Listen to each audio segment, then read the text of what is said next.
syukur yang saya persembahkan kepada kita semua.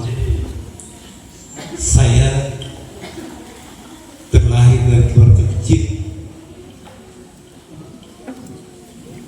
di kampung, salah satu kampung namanya Sumber di Wakatobi sana.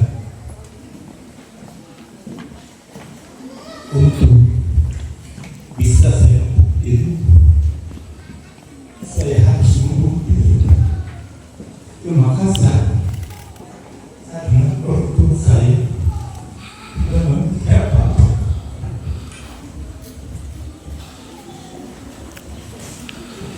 Saat ini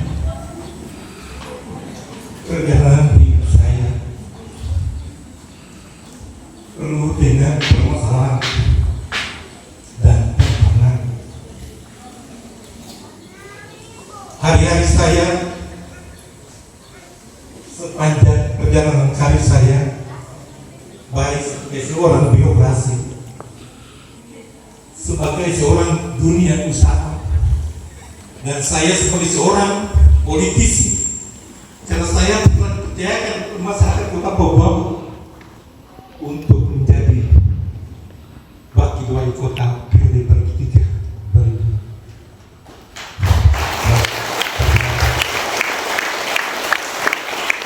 Karir saya yang kita Bapak Haji Nur Alam terpilih menjadi Gubernur Sulawesi Tenggara.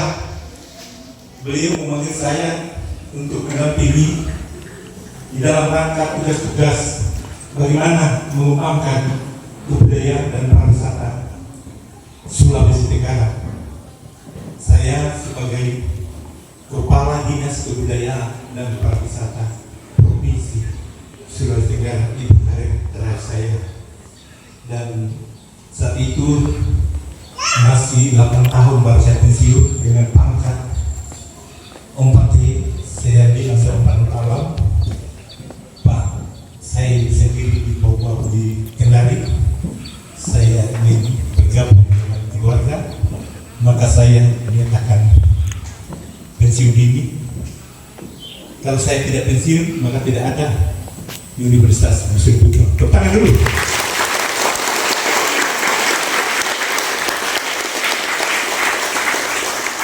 Usia saya sudah memasuki 71 tahun.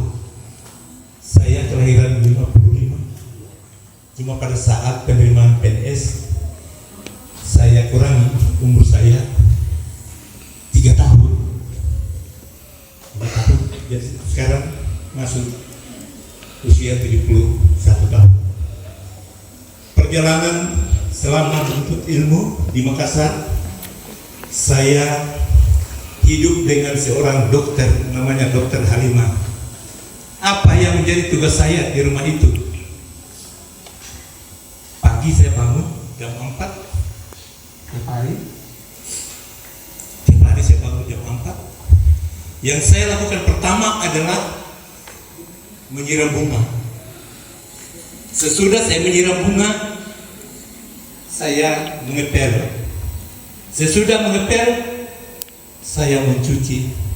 Sesudah saya mencuci, menyetrika, baru berangkat ke sekolah. Saya salah satu alumni sekolah lanjutan atas favorit anak kampung bisa masuk di SMA Negeri 1 Makassar. Tangan dulu.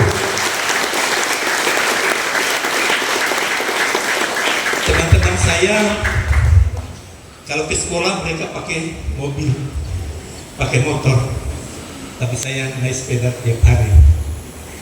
Melintasi lorong-lorong jalan kurang lebih 5 km. Suatu malam saya merenung. Ketika saya sudah masuk kelas 3, saya merenung apa yang harus saya lakukan.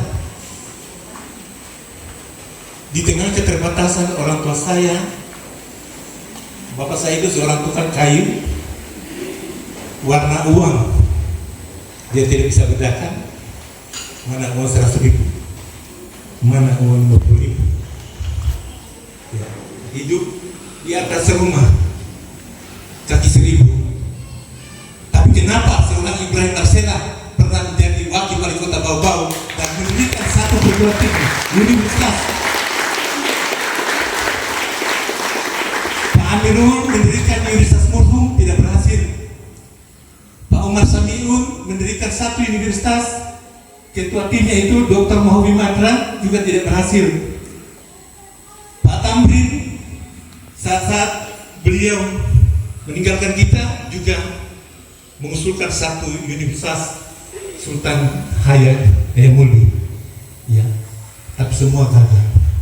Tapi saya adalah orang kampung, kenapa saya bisa mendirikan satu universitas?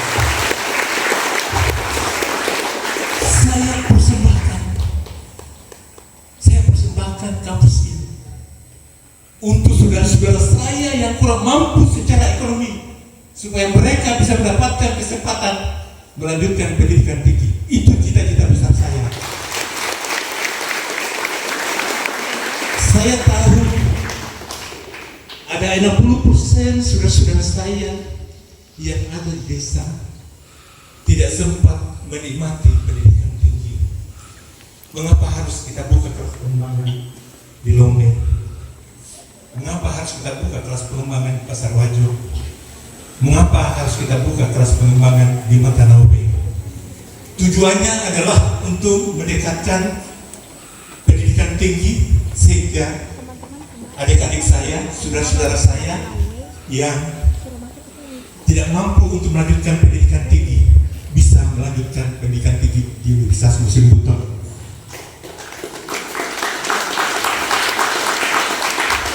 Pernah dengar ada perguruan tinggi tidak ada uang pembangunannya? Pernah dengar? Tidak. Yunidaya, UMD 3,5 hampir 4 juta masuk pertama, 7,5 juta. Umum Buton hanya membayar 350 sudah bisa ikut proses pembayaran.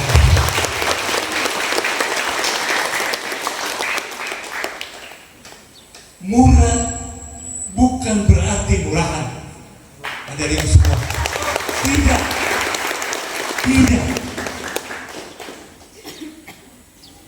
Sepanjang saya masih bisa jalan, terus sama-sama Pak Sujudan saya akan kawal ini perguruan tinggi. Dan kita sudah targetkan 2 tahun ke depan, kalau UMB dengan Yunidaya yang terima 1.000, maka Umum Buton juga terima 1.000.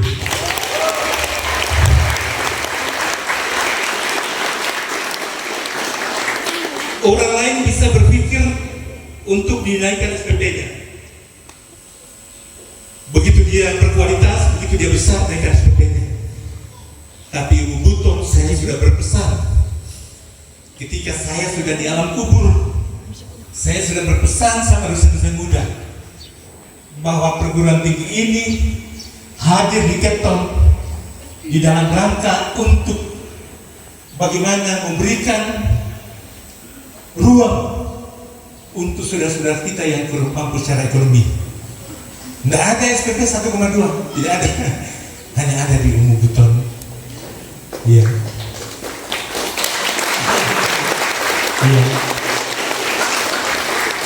Sekali lagi, murah bukan berarti murahan, tidak. Bukan.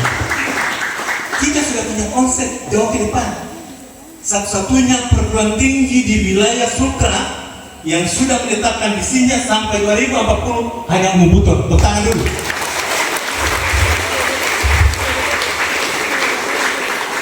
Dan itu terus kita konsisten. 5 tahun pertama kita capai pengembangan administrasi, manajemen dan tata kelola, itu kita capai. 5 tahun kedua kita akan melangkah lagi, 5 tahun ketiga akan melangkah. Yang jelas tahun depan, 2 tahun kemudian, insya Allah kita sudah akan menempati gedung berlantai yang cukup representatif, yang permanen, di atasnya yang lain, di atasnya yang lain. Kita sudah punya lahan di Kilo 2, sudah dibongkar, ada 1 hektar di sana. Juga kita sudah punya lahan di Surabaya 5 hektar. Tapi di Surabaya ingin kita membangun pondok pesantren. Jadi setiap maba umubuton dia akan menjalani proses pembinaan di pesantren 2 bulan 3 bulan. Dan di rumah Universitas Muslim Buton, orang lain mungkin hanya berpikir hanya ada pendidikan di ilmu Buton, hanya ada pendidikan di ilmu Buton, tapi di rumah ilmu Buton tidak ada pendidikan dan tidak berhenti di bau-bau. Di Wakatobi tinggal menunggu proses izinnya. Begitu umum mandiri, saya lanjutkan izinnya di Wakatobi karena Wakatobi sudah punya gedung. Menyusul nanti Pasar Wajo, kemudian Matanaube, dan kemudian Mondo. Semua. Jadi adik-adik jangan berpikir kaleng-kaleng masuk di dalam ruangan ini dengan bangunan-bangunan yang agak tua. Tapi itu sebetulnya bukan faktor gedung yang menentukan. Untuk bisa kita melahirkan sumber daya manusia yang unggul akademiknya, pendidikannya, penelitiannya, PKN-nya, unggul akhlaknya, dan dia memiliki kompetensi kewirausahaan. Mohon maaf, Dira, sebagai angkatan pertama, dan yang lain, mohon maaf, yang angkatan semester 5, semester 4, apa yang kami sudah canangkan, dosen-dosen canangkan, belum berjalan maksimal, ya. Tentang rancangan besar kita, bagaimana kita menghadirkan pengusaha-pengusaha masuk ke kampus untuk bercerita kenapa dia harus sukses menjadi pengusaha. Oke, mahasiswa kita berkali juga bagaimana bisa menjadi PNS. Tapi PNS satu kursi itu diperebutkan oleh 500.000 orang satu kursi, sehingga Mubuto sudah berpikir bahwa tidak ada jalan lain. Kita kasih keterampilan bahasa Inggris kepada mahasiswa kita. Kita kasih keterampilan literasi, kita berikan keterampilan kewirausahaan dan bisnis. Tujuannya adalah di dalam rangka untuk mempersiapkan alumni Buton begitu kembali di masyarakat dia siap pakai. Tidak harus berpikir begini, tidak harus berpikir, dia siap pakai. Sehingga konsep-konsep semua sudah kita canangkan dan insya Allah segera kita implementasikan. Dalam kaitan dengan program pengusaha mengajar, adik-adik mahasiswa harus menempuh 250 poin, harus ikut itu nanti. Harus ikut, karena harus mengumpulkan 250 poin. Dalam kaitannya dengan kemampuan bahasa Inggris yang kita sebut dengan ETP, English Tutorial Program, adik-adik harus ikut 250 poin juga mengumpulkan. Karena harapannya alumni Buton harus bisa bahasa Inggris. Alumni Buton harus bisa bicara tentang dunia usaha. Alumni Buton tidak buta dengan teknologi informasi. Saya sebetulnya masih masih flu. Cuma karena semangat saya, apalagi saya melihat kita yang perempuan pakai kerudung putih. Ya, lagu berikut.